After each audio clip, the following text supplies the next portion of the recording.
You just landed on the most violent moon in existence. Welcome to Io, Jupiter's volcanic nightmare. Over 400 volcanoes surround you, all of them active.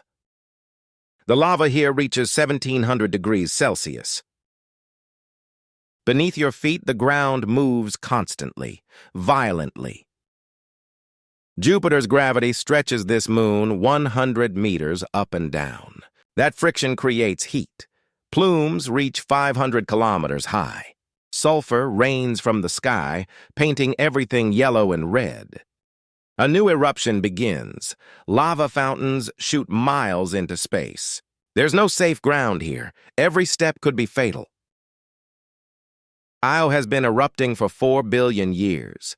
It never stops.